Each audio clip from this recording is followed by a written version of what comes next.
गुर्वे गौरचन्द्राय राधिकाय तदालये कृष्णाय कृष्णभक्ताय तद्भक्ताय नमो नमः। वाञ्छाकल्पतरुभ्यश्च कृपा सिन्धुभ्य एव च पतितानां पावनेभ्यो वैष्णवेभ्यो नमो नमः। नमो महावदान्याय कृष्णप्रेमप्रदायते कृष्णाय कृष्णचैतन्यनाम्ने गौरतिशे नमः। हे कृष्ण करुणा सिन्धु दीनबन्धो जगत्पते गोपेश गोपिका कांत राधा कांत नमोस्तुते। तप्त कांचन गौरांगी राधे वृंदावनेश्वरी वृषभानुसुते देवी प्रणमामि हरिप्रिये। भक्त्या विहीनापराधलक्षये क्षिप्तस्य कामादितरङ्गमध्ये कृपामयि त्वां शरणं प्रपन्ना वृन्दे नमस्ते चरणारविन्दम्। जय श्री कृष्ण चैतन्य प्रभु नित्यानंद श्री अद्वैत गदाधर श्रीवासदि गौर भक्त वृंद।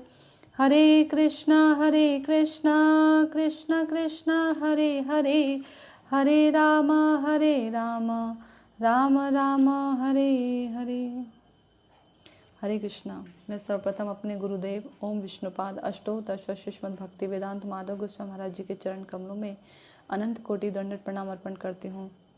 तदनंतर नित्य लीला प्रविष्ट ओम विष्णुपाद अष्टोत्तर श्रीमद् भक्ति वेदांत नारायण गोस्वामी महाराज तथा नित्य लीला प्रविष्ट ओम विष्णुपाद अष्टोत्तर श्रीमद् भक्ति वेदांत स्वामी महाराज जी के चरण कमलों में अनंत कोटि दंडवत प्रणाम अर्पण करती हूँ और समस्त अपने गुरु परंपरा के चरण कमलों में दंडवत प्रणाम अर्पण करती हूँ।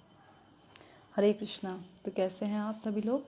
आइए एक छोटा सा कीर्तन करते हैं, उसके बाद थोड़ी सी हरि चर्चा करने का हम प्रयास करेंगे। जय नंद नंदन गोपी जन बल्लभ राधा नायक नागर श्याम। जय नंद नंदन गोपी जन बल्लभ राधा नायक नागर श्याम। जय नंद नंदन गोपी जन बल्लभ राधा नायक नागर श्याम। जय नंद नंदन गोपी जन बल्लभ राधा नायक नागर श्याम। सो शचीनंदन नदिया पुरंदर सो शचीनंदन नदिया पुरंदर सुर मुनि गण मनोमोहन धाम।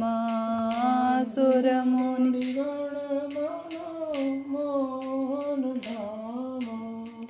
जय निज कांता कांति कलेवरा।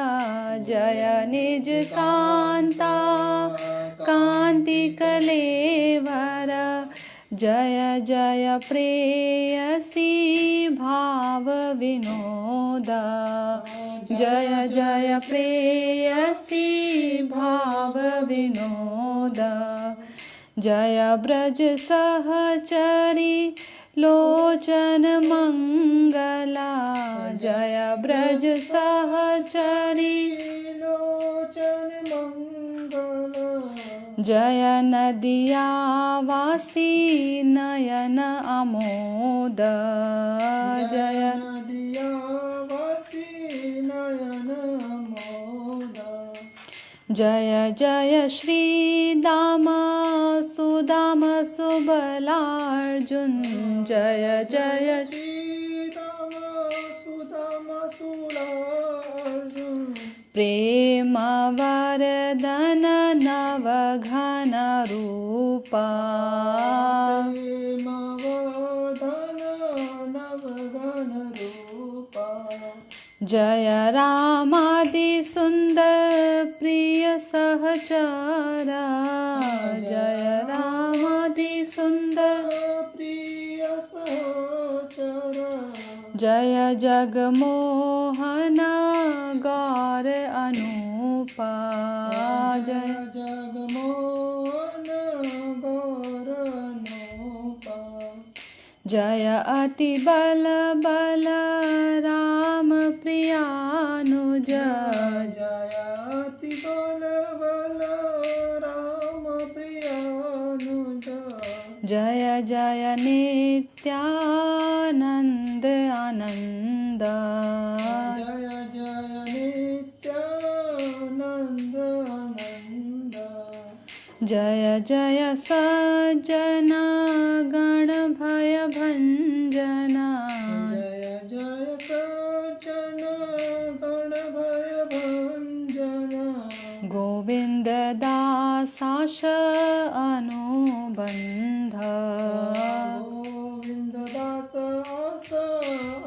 अनुबंधन, जय नंद नंदन गोपी जन बल्लभ, राधा नायक नागर श्याम, जय नंद नंदन गोपी जन वल्लभ, राधा नायक नागर श्याम, जय नंद नंदन गोपी जन बल्लभ, राधा नायक नागर श्याम, जय नंद नंदन गोपी जन वल्लभ, राधा नायक नागर श्याम, जय नंद नंदन जय यशोदा नंदन, जय नंद नंदन जय यशोदा नंदन, जय नंद नंदन जय यशोदा नंदन, नंद नंदन जय यशोदा नंदन, जय गोपीनाथ जय राधानाथ, राधानाथ जय गोपीनाथ, जय राधानाथ जय गोपीनाथ, राधानाथ जय गोपीनाथ, हरे कृष्णा कृष्ण कृष्ण हरे हरे, हरे राम राम राम हरे हरे, हरे कृष्ण कृष्ण कृष्ण हरे हरे, हरे राम राम राम हरे हरे। हरे कृष्णा। तो आइए इसका थोड़ा अनुवाद पढ़ लेते हैं हम। श्री नंद नंदन की जय हो, जो गोपियों के बल्लभ तथा श्रीमती राधिका जी के नायक हैं। उन श्याम की जय हो, वे ही समस्त देवताओं एवं मुनियों के मन को भी हरण करने वाले, सबके आश्रय स्वरूप एवं नदिया के श्रेष्ठ सचिनंदन श्री गौर सुंदर हैं, जो अपनी प्रेयसी श्रीमती राधिका जी की अंग कांति एवं भाव को ग्रहण कर नवद्वीप में प्रकट होकर अत्यंत ही मनोहर लीलाओं के द्वारा नदिया वासियों के नयनों को उसी प्रकार आनंद प्रदान करते हैं जिस प्रकार ब्रज गोपियों के नयनों को आनंद प्रदान करते थे। उनकी जय हो। इसके अतिरिक्त जो श्रीदाम सुदाम सुबल अर्जुन बलराम एवं अन्य सखाओं के प्रेम को बढ़ाने वाले हैं, जिनका रूप वर्षाकालीन नवीन मेघ के समान अत्यंत सुंदर और सारे जगत को मोहित करने वाला है, वे ही अत्यंत सुंदर गौर सुंदर के रूप में प्रकट हुए। उनकी जय हो। जो बलराम जी के प्रिय छोटे भाई हैं, वे ही गौर सुंदर के रूप में नित्यानंद, जो बलराम ही हैं, उनको आनंद प्रदान करने वाले तथा सज्जनों के समस्त प्रकार के भय को नष्ट करने वाले हैं। गोविंद दास उनकी कृपा की आस लगाए बैठा है। तो ये भजन बहुत सुंदर है और ये गोविंद दास जो हैं उन्होंने उनके द्वारा रचित ये भजन है। और जिस प्रकार से ये भक्त जो गोविंद दास जी हैं, ये भगवान से आस लगाए बैठे हैं कि वो उन पर अपनी कृपा का अवलोकन करें, ठीक इसी प्रकार से जो स्वर्ग के देवी देवता हैं वो भी भगवान की कृपा को प्राप्त करने के लिए भगवान से अनेक प्रार्थनाएं करते रहते हैं नित्य निरंतर। ना सिर्फ स्वर्ग के देवी देवता बल्कि जो सत्यलोक में विराजमान रहने वाले हैं श्री ब्रह्मा जी, वो भी भगवान की कृपा, एकमात्र एक जो कृपा कटाक्ष है उसकी प्राप्ति के लिए जो है प्रार्थना करते हैं, इंतज़ार करते हैं कि कब भगवान जो है मुझ पर ज़रा सा अपनी कृपा का, अपने कृपा जो पूर्ण कृपा है उसका कटाक्ष मात्र भर कर दें। तो आइए, बहुत सुंदर प्रार्थना देवता जो भगवान से करते हैं, हम भी उसे थोड़ा सा सुन लेते हैं कि आखिर देवता भगवान से क्या प्रार्थना कर रहे हैं। पहले मैं बता दूं कि जो देवता हैं, जब नर नारायण भगवान नर नारायण प्रकट होते हैं, धर्म उनके पिता और जो मूर्ति देवी हैं उनकी माता, उन्हें अपनी माता और पिता के रूप में स्वीकार किया था। उनके गर्भ से जब प्रकट होते हैं नर नारायण रूप में, तो उनके प्रकट होने पर समस्त जो वातावरण है वो बहुत ही प्रफुल्लित हो जाता है, आनंदमय हो जाता है। तब देवता, स्वर्ग के जो देवी देवता हैं, वो भगवान के प्रकट होने पर भगवान से प्रार्थना करते हैं। तो क्या कह रहे हैं? सह अयम स्थिति व्यतिकर उपशमाय शिष्टान सत्वेन नः सुरगणान अनुमे तत्वः दृश्यात अदर्भ करुणेन विलोकनेन यत श्रीनिकेतम अम्लम क्षिपत अरविंदम। अर्थात श्रोत पंथा से ही जिनका स्वरूप जाना जा सकता है, किंतु जिन अधोक्षज वस्तु का तत्व हमारी इंद्रियों का विषय नहीं हो सकता, उन्हीं षड ऐश्वर्यशाली भगवान ने ही इस जगत की मर्यादा को बनाए रखने के लिए सतोगुण के द्वारा हम देवताओं की सृष्टि की है। उनके युगल कमल नेत्र श्री लक्ष्मी के निवास स्थान में स्थित निर्मल कमलों की शोभा को भी तिरस्कृत करने वाले हैं। वे प्रभु अपने उन्हीं अत्यधिक करुणा से युक्त नेत्रों से कृपा पूर्वक हमारा अवलोकन करें। तो कितना सुंदर जो श्लोक है और कितनी सुंदर प्रार्थना देवताओं के द्वारा भगवान के लिए है। यूँ भी कहा जाता है कि जो नवदा भक्ति है उसमें एक विधि है जिसको हम वंदनम के नाम से जानते हैं, यानी भगवान की वंदना करनी चाहिए नवदा भक्ति के रूप। इसमें भगवान से स्तव स्तुति, भगवान से प्रार्थनाएं, ये सब करनी चाहिए, क्योंकि प्रार्थनाओं पर इतना बल होता है प्रार्थनाओं का कि इन प्रार्थनाओं को सुनकर जो है भगवान हमारे सामने प्रकट हो जाते हैं। कोई गुण ना होने पर भी भगवान इन्हीं प्रार्थनाओं के द्वारा हम पर रीझ जाते हैं। भगवान का जो हृदय है वो अत्यधिक दयाद्र हो जाता है, द्रवित हो जाता है हमारी इन्हीं प्रार्थनाओं के द्वारा, क्योंकि भगवान अधोक्षज हैं। हम उन्हें अपनी इंद्रियों के द्वारा नहीं देख सकते, ना ही जान सकते हैं, समझ सकते हैं। बुद्धि भी हमारी बहुत ही सीमित है और भगवान असीमित हैं। भगवान इतने सूक्ष्म हैं कि हमारी इंद्रियां उन तक पहुंच नहीं सकती, और भगवान इतने स्थूल हैं कि स्थूल को भी हमारी इंद्रियां नहीं देख सकती। तो भगवान तो जो भगवान है हम पर कृपा किस माध्यम से करेंगे? ये हम पर कृपा जब हम भगवान से, वैष्णव से प्रार्थना करते हैं, तो उनका जो हृदय है वैसे तो अत्यंत बहुत कोमल है, परंतु ये जो हृदय है ये एक जैसे जल होता है ना, जल तरल अवस्था में, इस तरीके से भगवान का जो हृदय है वो दयाद्र हो जाता है हमारे लिए। आज जैसे मैं कहीं पढ़ रही थी तो उसमें लिखा हुआ था कि जो लोग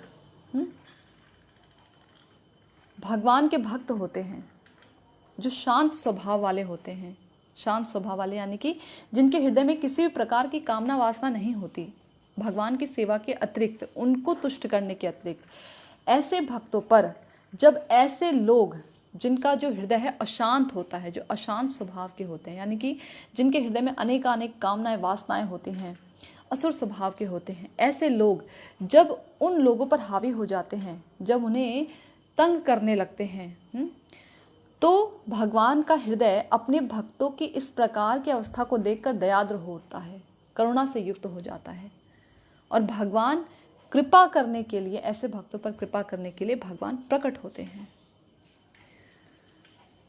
तो जो देवता लोग हैं वो भी भगवान से यही कह रहे हैं कि श्रोत पंथा से ही जिनका स्वरूप जाना जा सकता है। श्रोत पंथा यानी कि श्रवण की विधि के द्वारा। यूं कहते हैं ना, श्रवण मंगलम, श्रवण के द्वारा मंगल होता है। हम भगवान को केवल और केवल श्रवण के द्वारा ही जान सकते हैं, कानों के माध्यम से। हमारी जो ये ज्ञान इंद्रियां है ना, ज्ञान इंद्रियों में एक जो इंद्रिय है वो है श्रवण, कान, उसका विषय है श्रवण। तो इसी कान के माध्यम से हम भगवान को जान सकते हैं, क्योंकि नेत्रों से हम भगवान को नहीं देख सकते। भगवान या भगवान से संबंधित किसी भी विषय वस्तु को हम नहीं देख सकते, क्योंकि नेत्रों में इतना बल नहीं। ये नेत्र जो हमारी जो नेत्र रूपी इंद्रिय है, ये अपने जो हमारे नेत्रों के अंदर जो गोला होता है ना, गोलक, उस तक को भी नहीं देख पाती बिना किसी सहारे के। कोई आईना, मिरर वगैरह, उसका सहारा लेना पड़ता है उसे। तो उसका भी जो है वो स्वयं अपने से नहीं देख पाती। तो इंद्रियां हमारी जो इतनी सीमित हैं, हमारी पीठ के पीछे क्या हो रहा है या 10 योजन दूर क्या हो रहा है इसे हम नहीं जान पाते, या एक दीवार के पार क्या हो रहा है ये हम नहीं देख पाते। तो हमारी इंद्रियां हर प्रकार से सीमित हैं। और यूँ भी देखा जाता है जैसे कि जो हम लोग जब सो जाते हैं, स्वप्न अवस्था में होते हैं, सो जाते हैं, तो उस समय केवल एक कान ही ऐसे होते हैं जो सजग रहते हैं। थोड़ी सी कहीं आवाज़ हुई तो हमारी आंखें बाद में खुलती हैं, कान पहले सजग हो जाते हैं, क्योंकि कानों ने सुना ना उस आवाज़ को, तभी तो नेत्र खुले।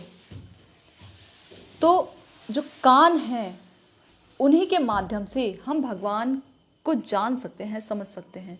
यूँ तो श्रील भक्ति सिद्धांत सरस्वती ठाकुर प्रभुपाद जी भी यही कहते हैं कि कान ही एक ऐसे माध्यम है जिनके द्वारा हम उन परतत्व को जान सकते हैं जिन्हें जानना अत्यंत ही कठिन है। नहीं सब, इसलिए श्रवण का इतना महत्व बताया गया है। श्रवण का क्या अर्थ होता है? कई लोग ये सोचते हैं कि कथाओं को सुनना ही केवल श्रवण का मतलब होता है। कथाओं को सुन भर लेना, इन कानों से, दोनों कानों से सुन भर लेना कथा का मतलब नहीं होता। श्रवण भगवान की कथाओं को कहा जाता है कि इन्हें, भगवान की कथाओं को पीना चाहिए, पीना चाहिए। अब पीने का कार्य तो मुंह से होता है, परंतु बोला कि भगवान की जो कथाएं हैं उनको पीना चाहिए, लेकिन जो है कानों से पीना चाहिए। तो कानों का कार्य तो होता नहीं पीने का, कानों का कार्य तो सुनने का होता है। और जो मुंह है उस वहां से हम कोई भी द्रव्य पदार्थ पीते हैं, तो मेल नहीं खा रहा ना। इसे हम इस प्रकार से ले सकते हैं जिस प्रकार से भोजन होता है ना, भोजन को बोलते हैं इतना चबा चबा कर खाना चाहिए कि वो बिल्कुल तरल अवस्था में पहुंच जाए, जिससे वो डाइजेस्ट अच्छे से हो जाए। इसी प्रकार से भगवान की कथाओं को इतने ध्यानपूर्वक सुनना चाहिए, इतने ध्यानपूर्वक सुनना चाहिए कि हमें अपने आसपास के वातावरण का भी ध्यान न रहे। मात्र केवल इतने ध्यानपूर्वक सुनने से क्या होता है, ये हमारे हृदय में बैठ जाती है ये भगवान की कथाएं।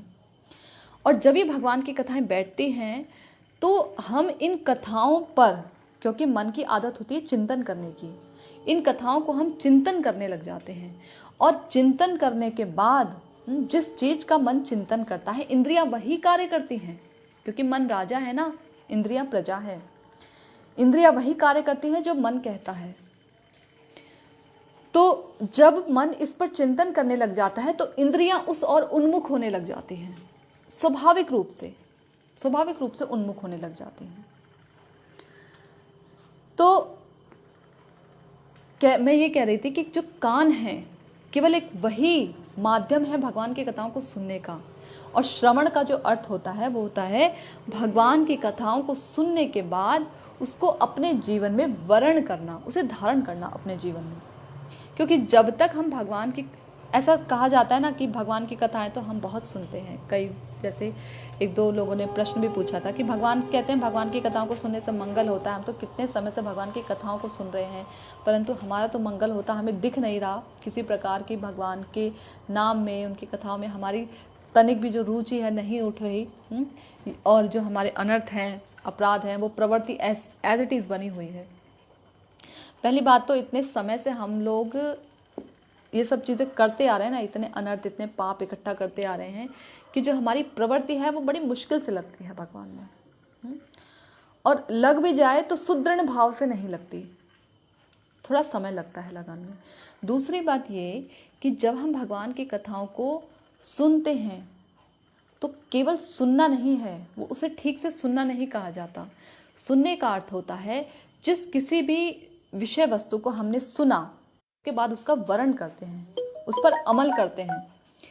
देखा है आपने, जब हमें कोई व्यक्ति दूर से देखने में बहुत हमें अच्छा लगा, हम उसके प्रति आकर्षित हुए देखकर, तो जब हम उसके प्रति आकर्षित हुए तो अब हम उसके विषय में सुनना चाहते हैं कि व्यक्ति, उसका स्वभाव कैसा है। देखने के बाद जो है उसका स्वभाव जानना चाहते हैं, तो स्वभाव जानने के लिए सुनना पड़ेगा। जो उसको जानते हैं उनसे, है ना, जो ठीक ढंग से उसे जानते हैं उनसे सुनेंगे। उनसे सुनकर हम उसके स्वभाव के प्रति आकर्षित या विकर्षित होते हैं। अच्छा स्वभाव हुआ तो आकर्षित होते हैं, बुरा स्वभाव हुआ तो विकर्षित हो जाते हैं, है ना। अगर हम उसके स्वभाव, अच्छे स्वभाव के प्रति आकर्षित होते हैं और इतना आकर्षित हो जाते हैं क्योंकि श्रवण से उसका आकर्षण बढ़ता चला जाता है, सुदृढ़ होता चला जाता है श्रवण करने से, तो हम क्या करेंगे, एक दिन हमें उससे जो है प्रेम होने लगेगा उस व्यक्ति से। और प्रेम की क्या पहचान होती है, जब किसी से प्रेम होता है तो जिससे हम प्रेम करते हैं उसके लिए हम किसी भी प्रकार का कोई भी कष्ट सहकर उसको प्रसन्न करने का प्रयास करते हैं, जो उसके अनुकूल हो, जो प्रीति युक्त हो, उससे उस क्रिया को करने का हम प्रयास करते हैं। और जो उससे प्रीतियुक्त ना हो, जो उसके प्रतिकूल हो, उसको हम तुरंत छोड़ देते हैं बिना सोचे समझे, समय नहीं लगाते।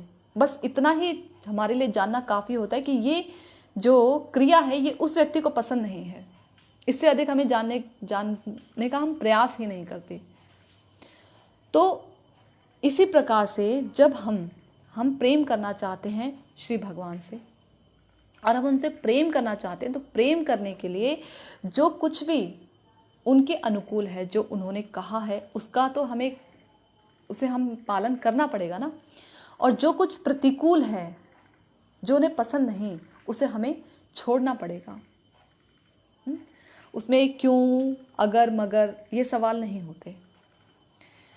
तो श्रवण करते करते एक दिन ऐसा होता है कि हमारा मन भगवान के प्रति दृढ़ होने लगता है।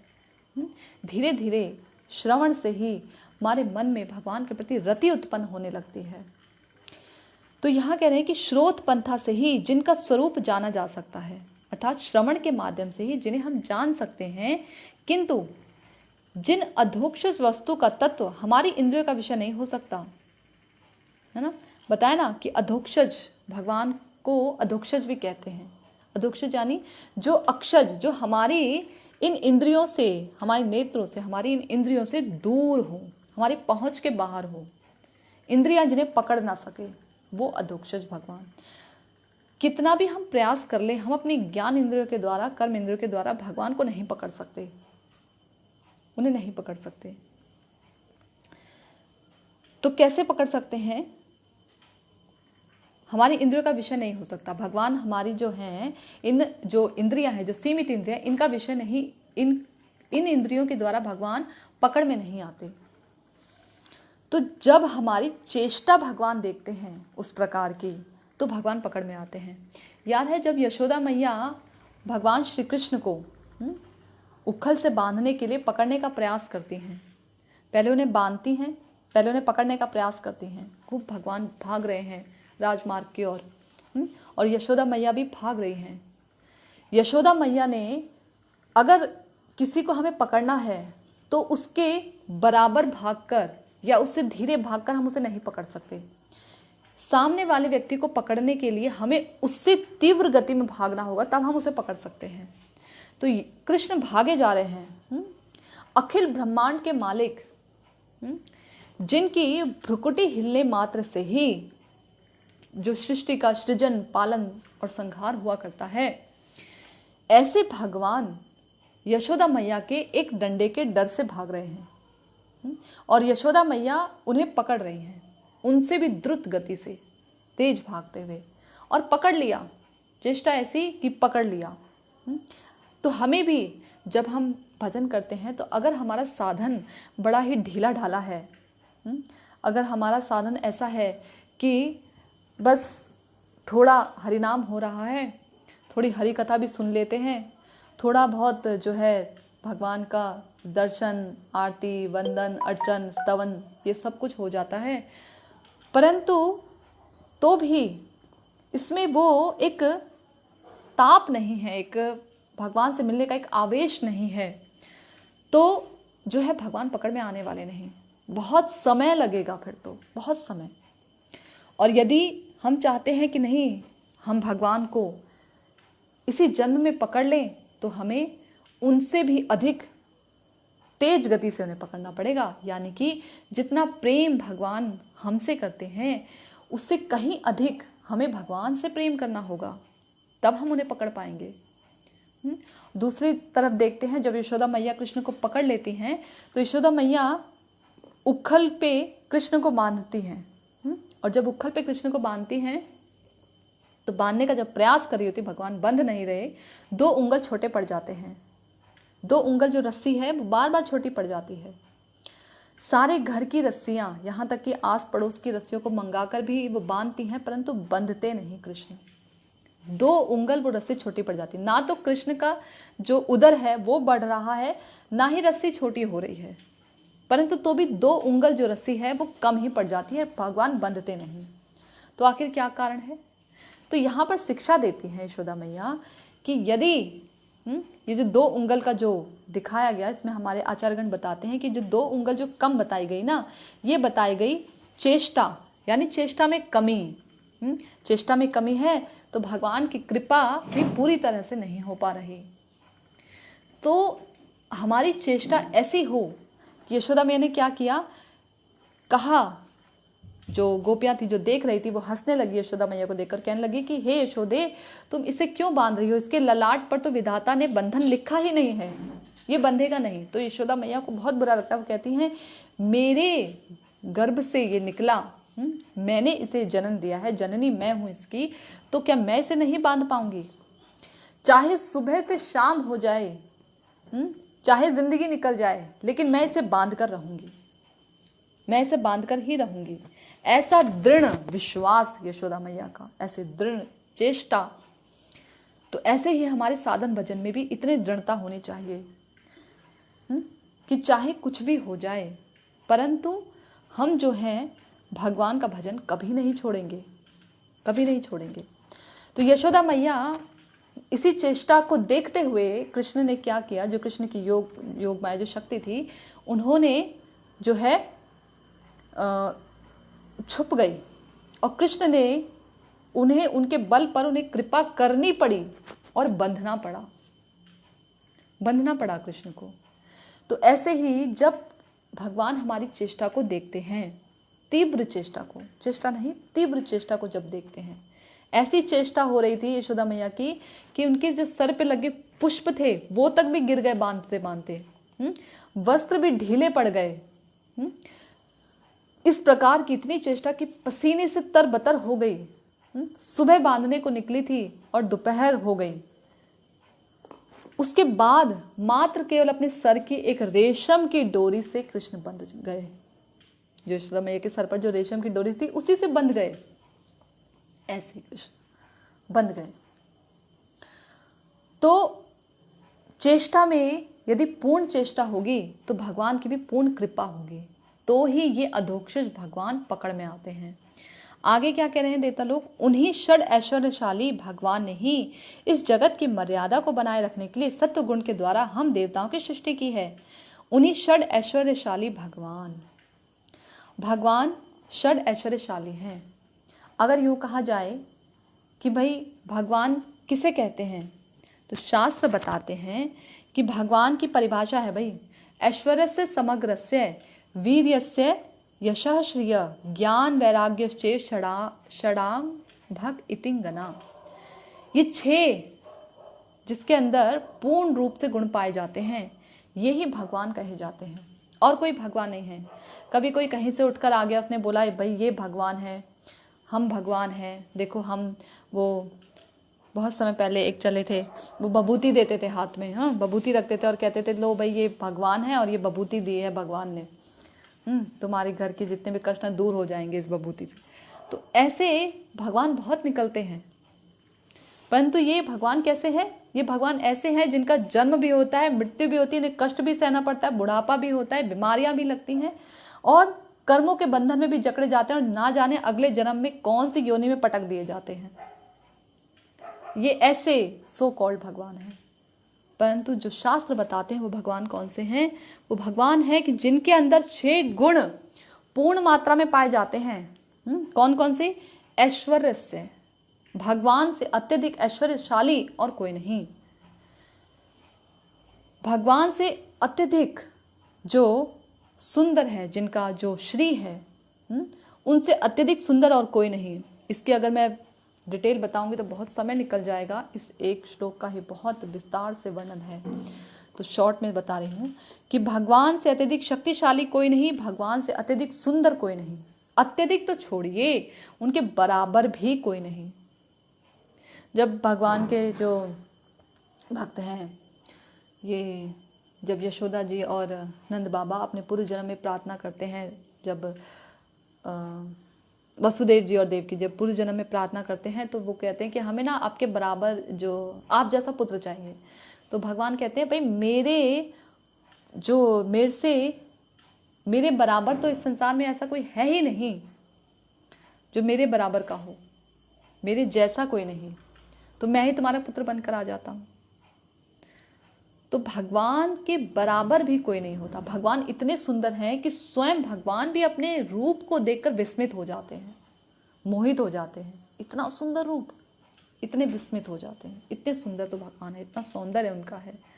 हाँ, और जो भगवान, जो उनके अंदर ज्ञान है, ज्ञान की तो कोई सीमा ही नहीं, ज्ञान और वैराग्य की। तो इस श्लोक का शॉर्ट में ही मैं बता रही हूँ क्योंकि इसमें बहुत डिटेल है। तो ये जो 6 गुण पाए जाते हैं पूरी तरह से, समग्र रूप में पूरी तरह से जो पाए जाते हैं, उन्हें ही भगवान कहा जाता है। वो ही भगवान है, शास्त्र हमें बताते हैं। ये 6 के 6 गुण भगवान में पाए जाते हैं। इन 6 गुणों में से जो आखिरी के 2 गुण होते हैं ना, ज्ञान और वैराग्य, ये भगवान के जो अंश हैं। कौन? ब्रह्म। ब्रह्म, जो हम ब्रह्मास्मि वाले जो लोग होते हैं, जिन ब्रह्म को पूछते हैं, जो भगवान की अंग कांति हैं। ये जो ब्रह्म है ये भगवान की अंग कांति। अंग कांति जब ये जो ब्रह्मवादी लोग हैं जब ये देखते हैं, तो भगवान तक इनकी साकार रूप तक इनकी पहुंच नहीं हो पाती। ये केवल अपने ध्यान में भगवान की कांति को ही देख पाते हैं। उस कांति को देखते ही ये सोचते हैं बस अब यही, क्योंकि भगवान है ना परमानंद, पूरे के पूरे आनंद से बने हुए सच्चिदानंद विग्रह है भगवान।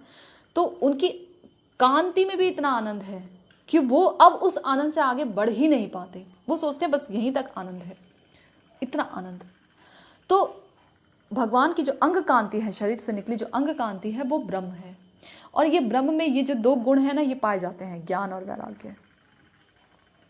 बाकी के जो 4 गुण है, ऐश्वर्य, वीर्य, यश, श्री, है ना, ये सारे 4 गुण जो हैं वो भगवान के साकार रूप में, वैसे तो 6 के 6 गुण साकार रूप में पूरी तरह से पाए जाते हैं, कोई कमी नहीं है।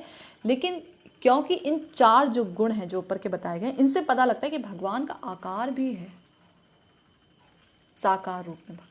जो ब्रह्मवादी कहते हैं ना कि भगवान का कोई आकार नहीं है, भगवान निराकार है, तो उनके लिए ये चीज़ बताई गई है। खैर, तो यहाँ कहने कि षड ऐश्वर्यशाली जो भगवान हैं, वे इस जगत की मर्यादा को बनाए रखने के लिए सत्व गुण के द्वारा हम देवताओं की सृष्टि की है। उन्होंने जगत की मर्यादा को बनाए रखने के लिए जो भगवान की 3 प्रकार की शक्तियां होती हैं, अंतरंगा शक्ति, बहिरंगा शक्ति और जीव शक्ति।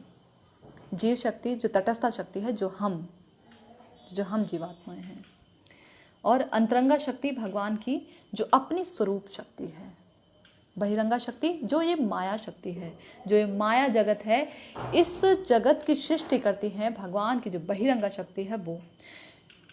शक्ति कार्य करती है, लेकिन शक्तिमान की वजह से ही करती है।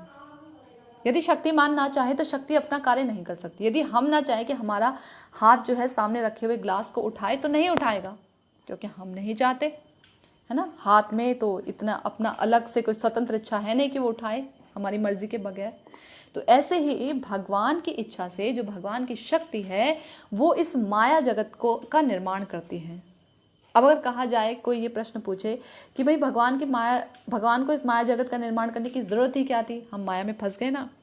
तो भाई हम भगवान की तटस्था शक्ति हैं। तटस्था शक्ति यानी कि ऐसी शक्ति जिनके अंदर भगवान ने ये इच्छा डाली है कि चाहे तो वो भगवान की चित शक्ति से जो है आकर्षित हो सकते हैं या फिर अचित शक्ति से आकर्षित हो सकते हैं। ये हमारे पर निर्भर करता है, क्योंकि हमें भोग भोगना था, हम स्वामी बनना चाहते थे। तो भाई स्वामी तो एक ही है ना, बहुत सारे स्वामी नहीं हो सकते। इस जो जैसे कोई देश है उसका एक ही प्रधानमंत्री हो सकता है, एक ही राष्ट्रपति हो सकता है, स्कूल का एक ही प्रिंसिपल हो सकता है, किसी कंपनी का एक ही मालिक हो सकता है, सुपीरियर जो मालिक होता है वो एक ही हो सकता है, ऑनर। 10, 20, 30, 100 नहीं होते।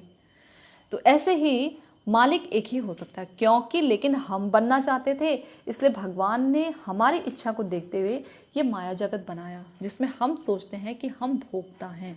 परंतु अगर थोड़ी गहराई से देखा जाए, बुद्धि से देखा जाए, तो हम जिस किसी भी वस्तु को भोग रहे हैं ना, वो आखिर में हमें दुख ही प्रदान करती है, क्योंकि हम कभी मालिक बन ही नहीं सकते।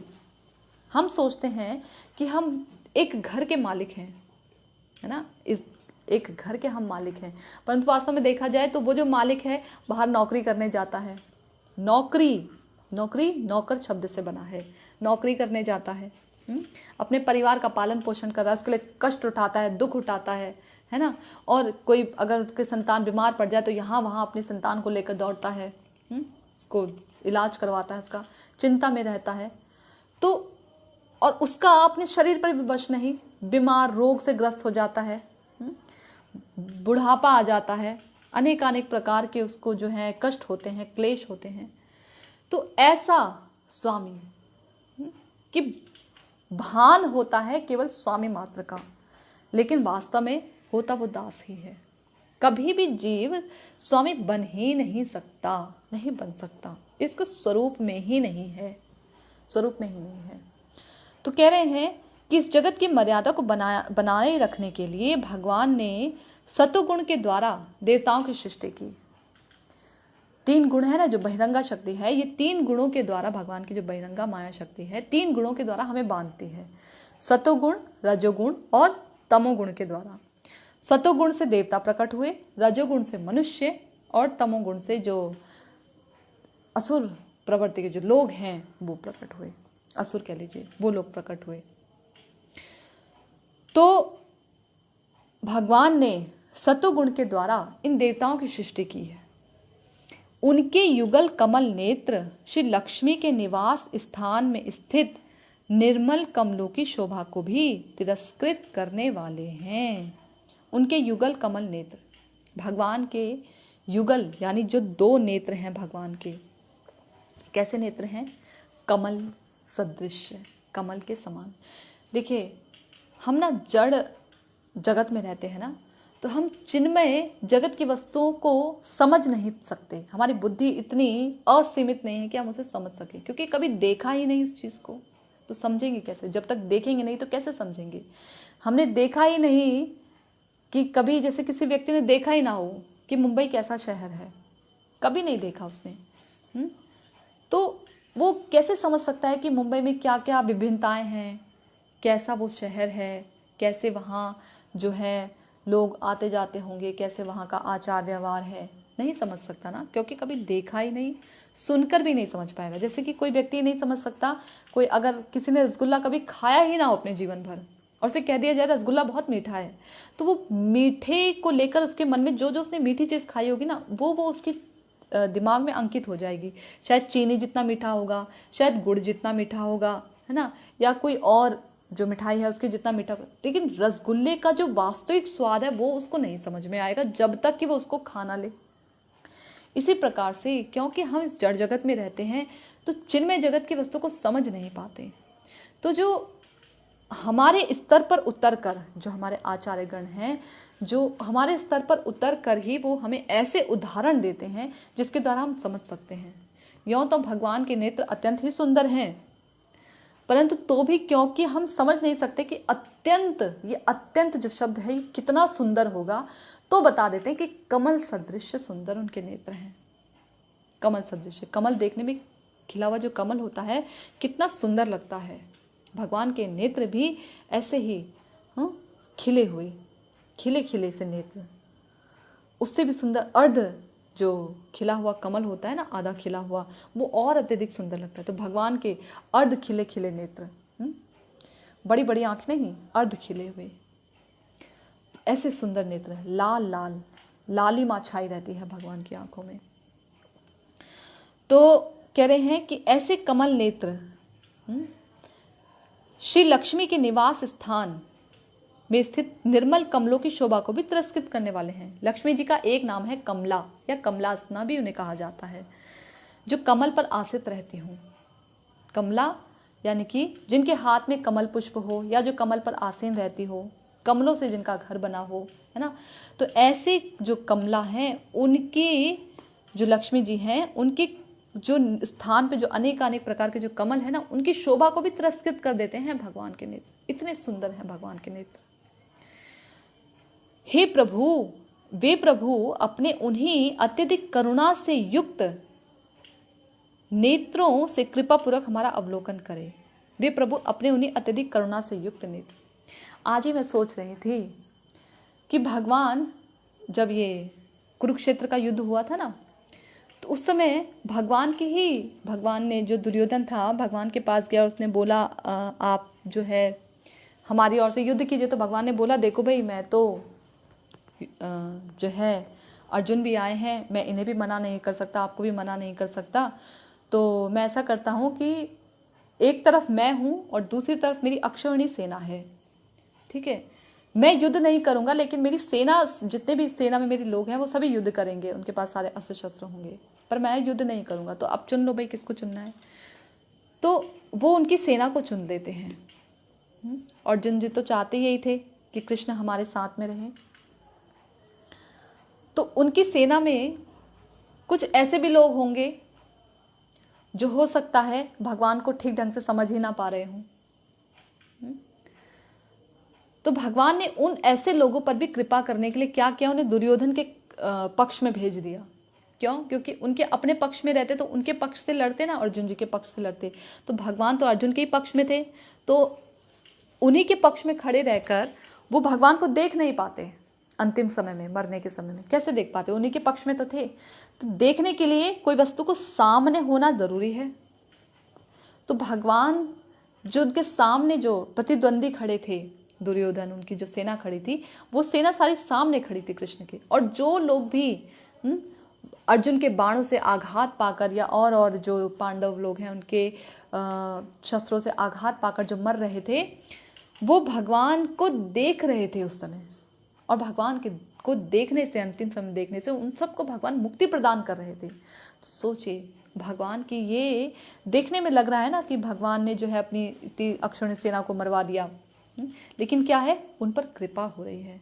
हो सकता है उन्हें वैसे धाम प्राप्त ना हो पाता, या तो क्योंकि भगवान के धाम में थे तो धाम प्राप्त होना तो निश्चित था, परंतु हो सकता है तो भी भगवान ने, देखिए, उन पर कृपा करने के लिए जो है उनको अपने प्रतिद्वंदी के सामने पक्ष में भेज दिया, ताकि कृष्ण और वो सभी लोग सामने सामने रहें, है ना। कृपा, भगवान की कृपा को हम समझ नहीं सकते। ऐसे ही जो द्वारका, जब भगवान जो है वहाँ चले जाते हैं, पांडवों के पास हस्तिनापुर आते हैं, तो उस समय द्वारका में जो उनके जो स्वजन लोग होते हैं, जो स्त्रियां होती हैं, स्वजन होते हैं, वो सभी बड़े विरह में तापित हो जाते हैं। तो जब भगवान हस्तिनापुर से वापस द्वारका आते हैं तो सब के सब अटारियों पे चढ़कर, कोई कहीं चढ़कर, कोई कहीं से देख रहे हैं, बाहर जो स्वजन लोग जो उनसे मिल सकते हैं, उस प्रकार से तरह तरह से भगवान जिनसे हाथ मिलाकर बात कर सकते हैं उनसे हाथ मिला रहे हैं, जिनसे गले मिलकर बात करना चाहिए उनसे गले मिलकर बात कर रहे हैं, जिन्हें केवल अपने नेत्रों के द्वारा देखकर उन्हें उनका सम्मान स्वीकार करना चाहिए, उन्हें नेत्रों के द्वारा देखकर उनसे सम्मान स्वीकार कर रहे हैं। तो इस प्रकार भगवान अपने नेत्रों के द्वारा उन पर जो है कृपा कर रहे हैं, एक मंद मंद मुस्कान भरी और कृपा रूपी कटाक्ष के द्वारा जो है उन पर कृपा कर रहे हैं। वो कहते हैं ना, कदा करिष्यसि है माम कृपा कटाक्ष भाजनम, कब आपकी थोड़ी सी जो कृपा रूपी कटाक्ष है वो हम पर भी पड़ेगा। तो ऐसे ही देवता लोग भी भगवान से प्रार्थना करें कि हे प्रभु, आप उन्हीं करुणा से युक्त नेत्रों के द्वारा हम पर कृपा कीजिए। देखिए, कमल का ना एक गुण होता है। क्या गुण होता है कमल का? कि कमल जो है वो कीचड़ में या जल में उगता है, परंतु उससे निर्लिप्त रहता है। कीचड़ से, जल से उसका कोई संबंध नहीं होता, संबंध होने के बाद भी उसका संबंध नहीं होता, उससे निर्लिप्त रहता है। ऐसे ही भगवान इस सृष्टि से संबंध तो रखते हैं, क्योंकि भगवान ने ही रचा है ना। भगवान ने अपनी शक्ति के द्वारा इस संसार की रचना की है, तो भी भगवान सतोगुण, जो सतोगुण है, रजोगुण है, तमोगुण है, जिस भी गुण को भगवान स्वीकार कर लेते हैं। जब सृष्टि का संहार करना होता है तो तमोगुण को स्वीकार कर लेते हैं, पालन करना होता है तो सतोगुण को स्वीकार कर लेते हैं, जब उसकी सृष्टि करनी होती है तो रजोगुण को स्वीकार कर लेते हैं। तो जैसे भी स्वीकार करते हैं, परंतु तो भी स्वीकार करने के बावजूद भी भगवान इन तीनों गुणों से निर्लिप्त रहते हैं, तीनों गुणों से ऊपर रहते हैं। इसलिए भी कमल से संज्ञा दी जाती है। और भी भगवान के सुंदर अंग प्रत्यंग इतने कोमल हैं, इतने कोमल हैं कि उनकी संज्ञा देने के लिए कमल पुष्प के अतिरिक्त और कोई पुष्प है ही नहीं। और भगवान के जो चरण कमल हैं, कमल चरण, उनका कहा जाता है जैसे कि भंवरा है ना, वो कमल के पराग पर, कमल का जो मकरंद होता है उसको पान करता है, उसके पराग पर बैठता है, और इतना उसको स्वादिष्ट और इतना मीठा लगता है, इतना सुगंधित लगता है कि वो कमल जो भंवरा है वो भूल जाता है कि कब सुबह से सांझ हो गई, क्योंकि रात के समय जो है पुष्प बंद हो जाता है, सूर्य ढलते ही कमल पुष्प बंद हो जाता है। तो कब कमल का पुष्प बंद हो गया इस भंवरे को पता भी नहीं लगा।